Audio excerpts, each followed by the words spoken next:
Hi hello friends எல்லாம் எப்படி இருக்கீங்க? இன்றைக்கி எங்கள் ரிலேஷன் ஒருத்தவங்க இறந்துட்டாங்கன்னு டெத்துக்கு போயிருந்தேன். ஆனாலும் இப்படி ஒரு சாவு அவங்களுக்கு வந்திருக்கக்கூடாது.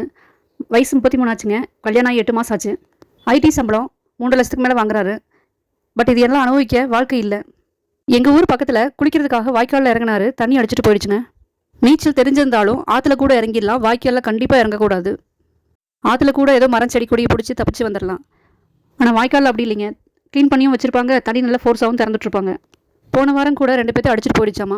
அதில் ஒருத்தவங்களை வேட்டி போட்டு காப்பாற்றிட்டாங்க. ஆனால் இன்னொருத்தவங்க கண்ணு முன்னாடியே தண்ணியில் அடிச்சிட்டு போயிடுச்சுங்க. அவங்க ஒய்ஃப் குடும்பம் எல்லாம் மேலே நின்று காப்பாற்றுங்கன்னு கத்துறாங்க. என்ன பண்ண முடியும்? மேலே நின்றுட்டு நம்ம தீயிலிருந்தும் கூட ஓடி போய் தப்பிச்சிடலாம், ஆனால் தண்ணியிலேருந்து தப்பிக்கவே முடியாதுங்க. இப்போது பையன் இல்லாமல் போச்சுன்னா அப்பா அம்மா எல்லாம் கத்துறாங்க. பார்க்கவே ரொம்ப கஷ்டமாக இருந்துச்சுங்க. அங்கே கூட போயிருந்துருக்கலாம், எங்கள் பையன் இருந்திருக்கலாம் அப்படின்னு சொல்லி ரொம்ப வேதனைப்பட்டாங்க. குழந்தைங்க நாங்கள்லாம் சின்ன வயசில் அவ்வளோ கஷ்டப்பட்டோம், ஆனால் இப்போ நல்லா இருக்காங்க. ஆனால் வாழ்க்கை இல்லையே. பையன் வேலையிலையும் சரி படிப்புலையும் சரி அத்தனை ஒரு அறிவாமாங்க. நிறையா அவார்டெல்லாம் வாங்கியிருக்கானாமா. நிறைய ரிசர்ச் எல்லாம் பண்ணி நிறைய ப்ரைஸ் எல்லாம் வாங்கியிருக்கானாமா. உயிர் போனால் திரும்ப வராதுங்க. அதனால் நம்ம இருக்கிற வாழ்க்கையை நல்ல விதமாக சேஃபாக இருந்து வாழ்ந்துக்கணுங்க. வாழ்க்கையில் அடைய வேண்டிய உயரத்தெல்லாம் இவ்வளோ சீக்கிரமாக அடைஞ்சாச்சு. அது ஏன் நல்லா சந்தோஷமாக வாழ முடியலையே?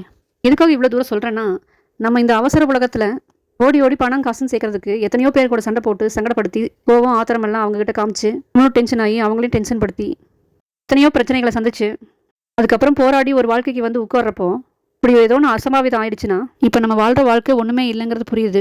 இருக்கிறப்ப அவர் போறாரு வர்றாரு அப்படின்னு சொல்லி அப்படி பேசின மக்கள் இறந்த பிறகு கொஞ்ச நேரத்திலேயே போனால் நாத்தம் அடிக்குது, எடுத்துகிட்டு போங்க அந்த பக்கம் அப்படின்னு சொல்கிறாங்க எல்லாரும். தாங்க வாழ்க்கை.